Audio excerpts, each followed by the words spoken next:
around breathing fire, talking about, I want to kill the Israelite. No, man. This is talking about a kingdom on the earth, man. All right.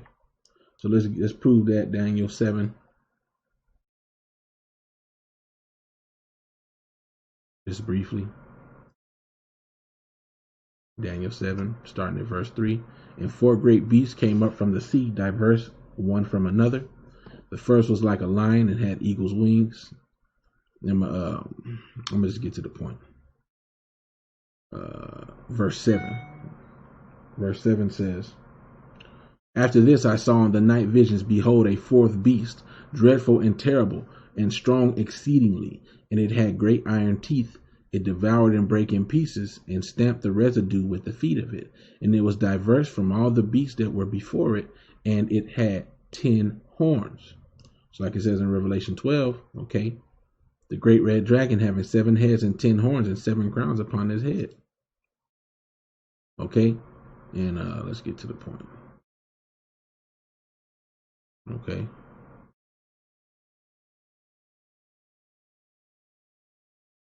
All right. Verse 17, Daniel 7 and 17 says, These great beasts, which are 4 kings, which shall arise out of the earth. Okay. So this represents 4 kingdoms, man. And that 4th kingdom represents the Roman Empire. All right. Represents the Roman Empire. Okay. 2nd Esdras 11 and 39 also talks about the Roman Empire. Okay. Just grab it real quick.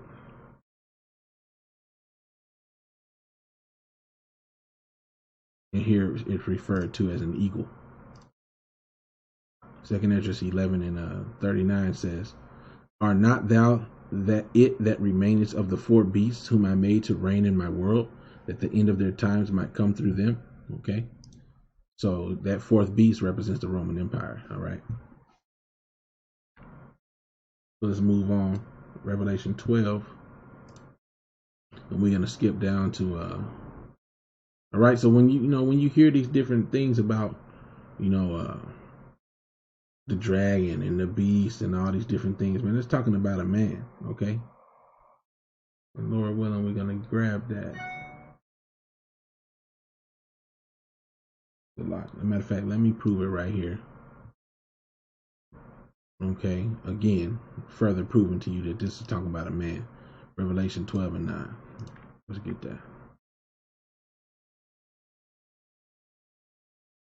Revelation 12. When we go to verse 9, okay. And that great dragon was cast out, that old serpent called the devil and Satan, which deceiveth the whole world.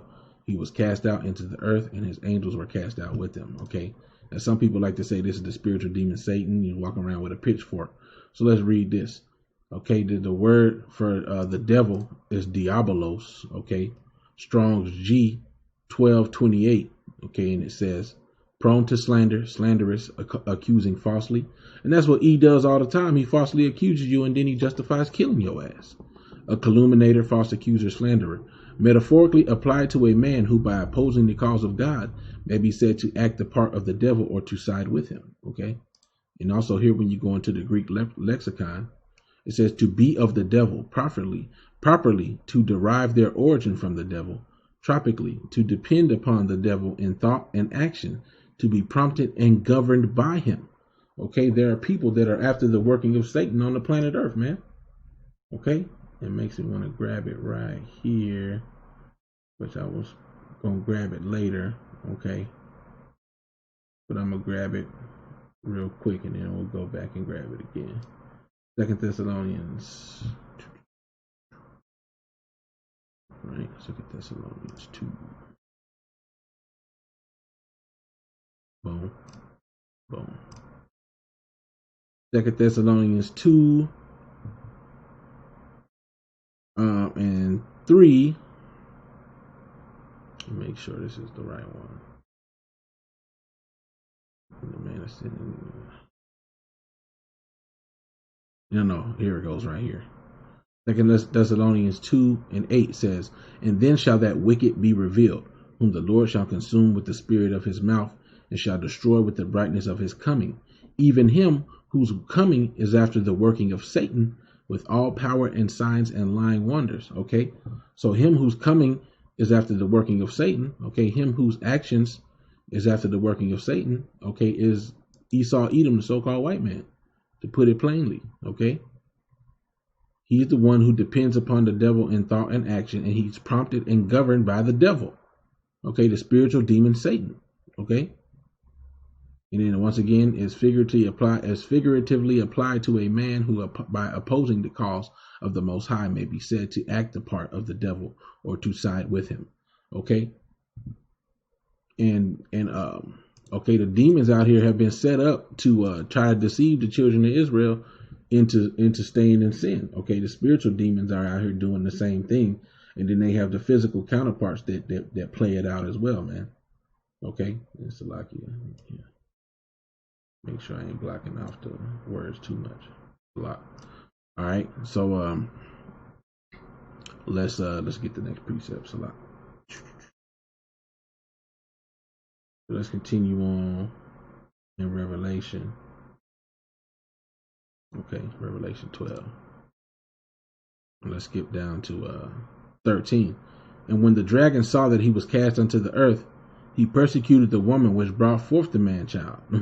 You know, he was taken out of his power, man. Okay, he was taken out of his power during the Byzantine Empire when Jake, the so-called blacks, you know, ruled. The Israelites ruled in Rome and in different places in Europe for 1,000-year period. Okay, but when the dragon was brought back into the power, okay, he got revenge. He's getting revenge to this day, man, on the children of Israel. Okay. And to the woman were given 2 wings of a great eagle, that she might fly into the wilderness, into her place, where she is nourished for a time and times and half a time from the face of the serpent. Okay. And we're nourished here in America, man. You know, they had to keep us alive and healthy so that we can continue to be slaves. You know, the Most High have put the spirit upon them to not completely wipe us out. Okay. But they keep us in sin. Okay. Verse 15, and the serpent cast out of his mouth water as a flood after the woman, that he might cause her to be carried away of the flood. Okay. So this flood is philosophies that the dragon is spreading throughout the whole world to try to catch Israelites, because Israelites are scattered throughout the whole world. Okay. And so throughout the whole world, is pushing out these different philosophies to keep you so-called blacks, Latinos, and Native Americans, and you Israelites that look like the other nations in the midst of sin. Okay. So that you may be cast away, washed away, basically, kept in sin, cast off to the side, and then be destroyed. You know. Let's get that word water. Okay, that word water in this particular precept is Strong's G5204. Okay, Hudor, supposedly, and I'm not gonna play it because I don't have my headphones in. You know, and it says water, water, water. But I want to get something down here in the Greek lexicon, right? Okay. Water, allegorically, that which refreshes and keeps alive the soul, is likened unto water. And then it says the spirit and truth of the Most High. Okay. Also, John 4:14, but whosoever drinketh of the water that I shall give him shall never thirst, but the water that I shall give him shall be in him a well of water springing up into everlasting life.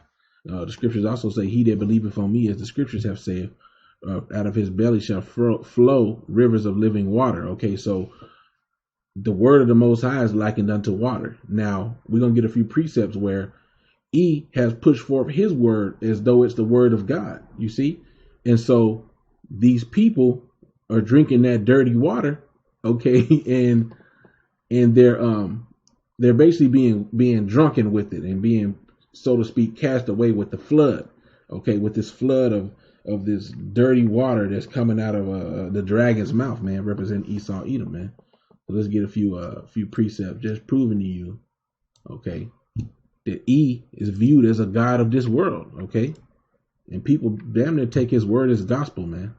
Isaiah 29, okay.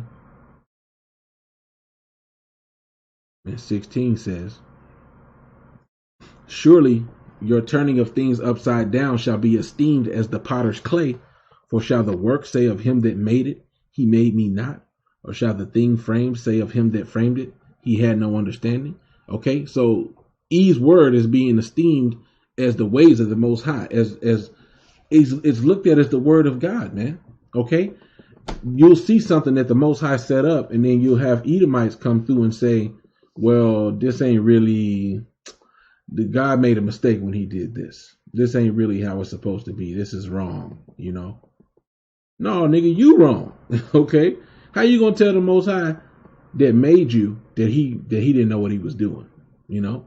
He didn't have no understanding. You see? All right, so let's get the next precept, 2 Corinthians 4. Close some of this stuff. Okay, I'm gonna leave that open. And Lord willing, this is edifying. Okay, 2 Corinthians 4. 2 Corinthians 4 and 4. 44. Let's start at 3. Okay. But if our gospel be hid, it is hid to them that are lost, in whom the God of this world hath blinded the minds of them which believe not, lest the light of the glorious gospel of Yahushua, who is the image of the Most High, should shine unto them. Okay. So the God of this world have blinded you with all this different stuff that he's spreading out, you know. Let's get this other precept, okay? And ultimately 2/3 will be taken by this flood because they hate the Most High, man. Psalm 69. Get that.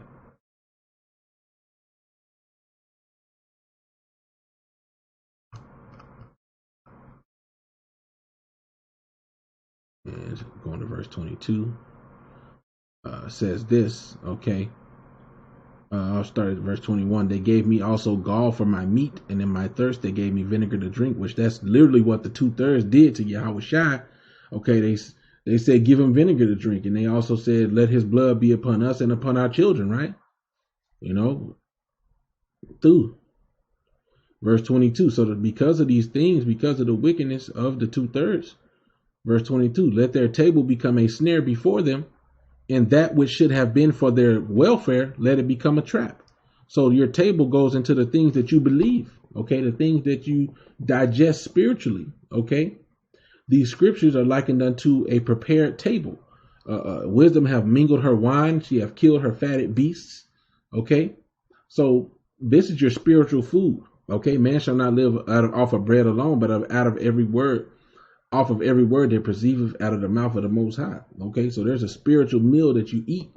Okay, and the scriptures also say that every table is full of vomit, so that there is no place clean. So these people, okay, most of the people in the world have filthy, abominable tables. Okay, full with all type of messed up philosophies, contrary to the ways of Yahweh Ba'Shem Yahushua. All right, so right here it's being said, of the 2/3 of these people that the Most High will choose to leave in that state, okay, of being lost. Verse 22, let their table become a snare before them, and that which should have been for their welfare, let it become a trap. Let their eyes be darkened that they see not, and make their loins continually to shake. Okay, pour out their indignation upon them, and let thy wrathful anger take hold of them. Okay, and that's what's going to happen to 2/3, okay, of the house of Israel. Matter of fact, let's continue. Let their habitation be desolate, and let none dwell in their tents. For they persecute him whom thou hast smitten, and they talk to the grief of those whom thou hast wounded. Add iniquity to their iniquity, and let them not come into thy righteousness. Okay? Why? Because they hated Yahushua. They hate the people that have repented. Okay, the scriptures say they hated him that rebuketh in the gate. Okay? And the true men of the Lord are going to rebuke you and correct you. That's because that's what's commanded of them. Okay? So just a few precepts real quick, just showing you, you know, that this is why, man. This is why. You know? Boy, crazy. Heavy. Let's continue.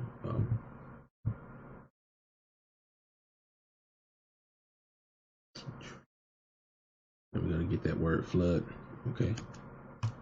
The word flood in Revelation 12 and 15 is potamos or potamos, a stream, a river, a torrent, or floods. Okay. A running water flood. Let's get the point down here. It says plural, figuratively equivalent to the greatest abundance. Okay. In John 7:38, he that believeth on me, as the scripture have said, out of his belly shall flow rivers of living water. So basically just showing you the abundance of how strong this is.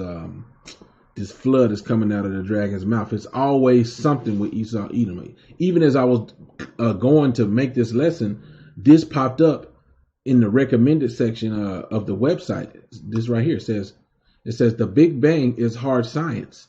It is also a creation story.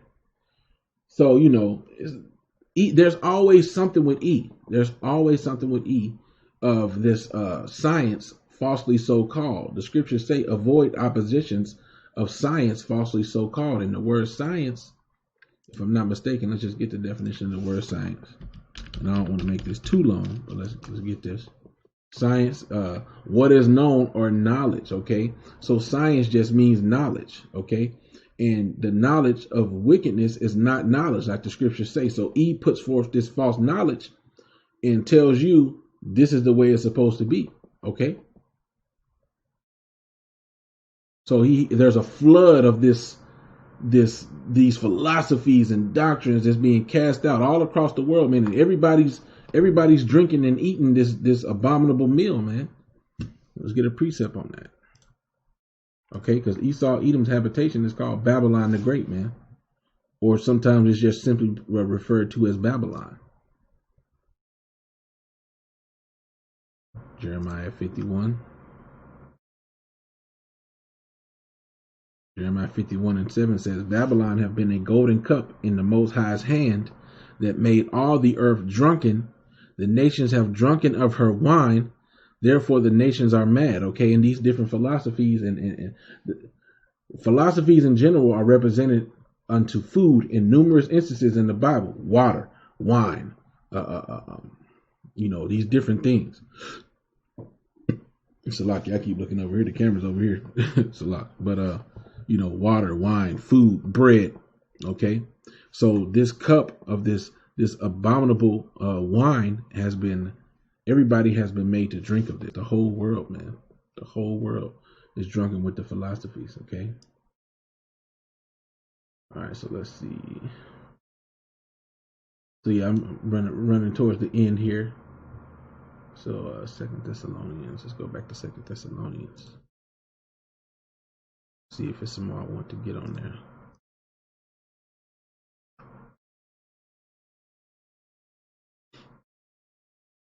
Okay, 2 Thessalonians 7. Because the God of the world of this world have deceived. Okay, the 2/3 of the house of Israel, man, and the rest of the nations. The rest of the nations don't really matter for real. Y'all can't even receive that because E has plotted to downplay the importance of being an Israelite, man. And he succeeded with a lot of y'all because y'all have been deceived by him, man. 2 Thessalonians 2, starting in verse 7. For the mystery of iniquity doth already work. Only he who now letteth will let until he be taken out of the way. Okay, so E has bounds that he can't pass. Okay. And the Most High is going to take him down eventually, man. Verse 8. And then shall that wicked be revealed, whom the Lord shall consume with the spirit of his mouth, and shall destroy with the brightness of his coming. He's destroying them with the spirit of his mouth through the prophets. He's going to destroy him when he comes back in the chariots. Even him whose coming is after the working of Satan, with all power and signs and lying wonders, and with all deceivableness of unrighteousness in them that perish, because they receive not the love of the truth, that they might be saved. Okay? For this cause shall the Most High send them strong delusion, that they should believe a lie. Let their table become a snare, right? That they all might be damned who believe not the truth, but have pleasure in unrighteousness. Okay? But we are bound to give thanks always to the Most High for you, brethren, beloved of the Lord, because the Most High have from the beginning chosen you to salvation through sanctification of the Spirit and belief of the truth. So this is definitely a wonderful gift that we believe the truth, man. Okay? So I think I'm going to end it right there. Okay? Just got to be mindful, man, that your adversary, the devil, comes as a roaring lion, okay, seeking who he may devour, man. And that's Esau Edom, the so-called white man, you know. So hold fast to that thou havest, man, this truth, okay? And just always revert back to the scriptures, man. Whenever you do anything, you know, don't deal off of emotions. Don't let this world deceive you into believing something that's not true, man. What did the Lord say? Forget all that other stuff. All right, so I want to say Barakatah Yahweh, Barakatah Yahweh Shai, Barakatah Yahweh, Barakatah Yahweh Shai, Barakatah Yahweh, Barakatah Yahweh, Ba'ashem Yahweh Shai, Ba'ashem Rakakadash. Okay, double honors to the apostles and elders at Great Millstone. Peace, salutations, and much love to you, you sincere Akim, okay, as well as Akwaf that listen and learn in sincerity and truth. All right, with that, I'm going to say Shalom.